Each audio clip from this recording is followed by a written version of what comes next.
Hi friends, welcome to my channel మీ మధుశ్రీ రుచులు. Friends, ఇవాళ కూడా ఒక మంచి హెల్తీ రెసిపీతో వచ్చేసాను. ఫ్రెండ్స్, ఏంటో తెలుసా?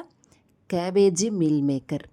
ఎంత హై ప్రోటీన్ ఫుడ్ అంటే అసలు చాలా హెల్తీ రెసిపీ. డైట్ చేసే వాళ్ళకి అలాగే ఎవరికైనా కూడా చాలా చాలా బాగుంటుంది ఫ్రెండ్స్. మరి ఎలా చేద్దామో చూద్దామా? ముందుగా సన్నగా తరిగిన క్యాబేజీ అండి. క్యాబేజీ సన్నగా తరిగితే కర్రీ మరింత రుచిగా ఉంటుందండి. సో వీలైనంత సన్నగా తరగండి. తరిగి పెట్టుకొని శుభ్రం కడిగేసి పక్కన పెట్టుకోండి. అలాగే మీరు ఎన్ని కావాలని తీసుకోవాల్సిన మీల్ మేకర్ తీసుకొని ముందుగా దాంట్లో బాగా వేడి చేసి పెట్టుకున్న హాట్ వాటర్ పోసుకొని పక్కన పెట్టుకోండి. ఇది ఒక 10 నిమిషాలు నానబెట్టండి మీల్ మేకర్ని. ఓకేనా? ఈలోపు మనం స్టవ్ వెలిగించుకొని బాండీ పెట్టుకొని ఫ్రెండ్స్ 1 టేబుల్ స్పూన్ ఆయిల్ మాత్రమే యూజ్ చేయండి. వేసి నూనె కొంచెం వేడెక్కాక 1/2 టీ స్పూన్ పచ్చిశనగపప్పు, 1/2 టీ స్పూన్ అలాగే మినప్పప్పు, 1/2 టీ స్పూన్ ఆవాలు, 1/2 టీ స్పూన్ జీలకర్ర వేసేసి కొంచెం ఫ్రై అవ్వనివ్వండి. ఫ్రై అవ్వనిచ్చాక ఒక 2 ఎండుమిర్చులు కూడా చక్కగా చిన్నగా కట్ చేసుకొని వేసేసేయండి. వేసి అవి కూడా ఫ్రై అవ్వనిచ్చి ఒక చిన్న ఉల్లిపాయ అండి, చిన్న ఉల్లిపాయ సన్నగా తరిగిన చిన్న ఉల్లిపాయ వేసుకొని, నేను ఈ కర్రీలో ఎర్రకారం అనేది వాడట్లేదు ఫ్రెండ్స్. క్యాబేజీకి ఎప్పుడైనా సరే పచ్చిమిరకాయతో వాడితే మంచి రుచిగా కమ్మగా ఉంటుంది. ట్రై చేయండి ఒకసారి. నేను ఇక్కడ 7 నుంచి 8 పచ్చిమిరకాయలు కట్ చేసి వేసుకున్నాను. అవి కొంచెం ఫ్రై అయ్యాక 1 స్పూన్ అల్లం వెల్లుల్లిపాయ పేస్ట్ వేసుకోండి.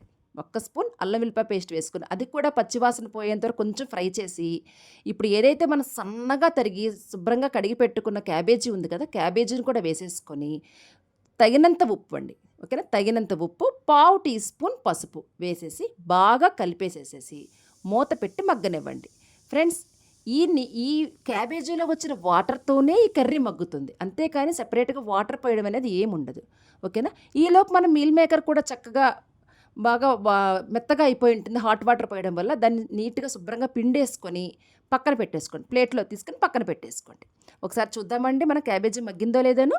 సో మూత తీసి ఒకసారి చూడండి ఫ్రెండ్స్. ఒకసారి ఒక 25% కొంచెం మగ్గింది, ఒక 25% కొంచెం పర్వాలేదు మగ్గింది అన్న స్టేజ్లో మనం ఏవైతే పక్కకు తీసి పెట్టుకున్న మిల్ మేకర్ను కూడా దాంట్లో వేసేసుకోండి. వేసేసుకొని అవి కూడా బాగా కలిపేసేయండి. ఈ స్టేజ్లో వేస్తేనే ఆ మిల్ మేకర్ ఫ్లేవరు ఆ క్యాబేజీ వాటర్లో కూడా ఈ మిల్ మేకర్ బాయిల్ అవ్వడం వల్ల మంచి టేస్ట్గా ఉంటుందండి. ఓకేనా? సో బాగా కలిపేసేసుకొని మిల్ మేకరు క్యాబేజీ కలిపేసుకొని మూత పెట్టేసేసేయండి. ఈ వాటర్తోనే మగ్గనివ్వాలండి. ఓకేనా ఫ్రెండ్స్? ఇది ఎవరైనా తినచ్చండి. ఒక్క థైరాయిడ్ ఉన్న వాళ్ళు మాత్రమే స్కిప్ చేసుకోండి. ఎందుకంటే థైరాయిడ్ ఉన్న వాళ్ళు క్యాబేజీ తినకూడదని చెప్తుంటారు కాబట్టి. సో అందుకని థైరాయిడ్ ఉన్న వాళ్ళు ఆలోచించుతారండి ఫ్రెండ్స్. మిగిలిన వాళ్ళు ఎవరైనా డైట్ చేసేవాళ్ళైనా పిల్లలైనా పెద్దలకైనా కూడా ఒక్కసారి ఇలా ట్రై చేసి చూడండి ఫ్రెండ్స్. చాలా బాగుంటుంది. చూడండి ఒకసారి మన క్యాబేజీ ఇంకా మగ్గిందో లేదో ఒకసారి చూద్దామా మరి. చూడండి ఫ్రెండ్స్, క్యాబేజీని పట్టుకుంటే కొంచెం గట్టిగా కాకుండా కొంచెం మెత్తగా ఉండేలాగా ఉన్న స్టేజ్ వరకు కూడా కొంచెం మగ్గనివ్వాలండి. అంతేకాని వాటర్ పోయకండి. వాటర్ పోసి కొన్నిసార్లు చేసుకోవచ్చు. క్యాబేజీని వాటర్లో బాయిల్ చేసి తర్వాత తాలింపు వేసుకుంటారు. అదొక చప్పదనం అనేది వస్తుంది. ఒక్కసారి ఇలా ట్రై చేయండి ఫ్రెండ్స్. ఆ క్యాబేజీ వాటర్తోనే మగ్గేలాగా చూడండి. ఓకేనా? చూడండి ఫ్రెండ్స్ ఒకసారి.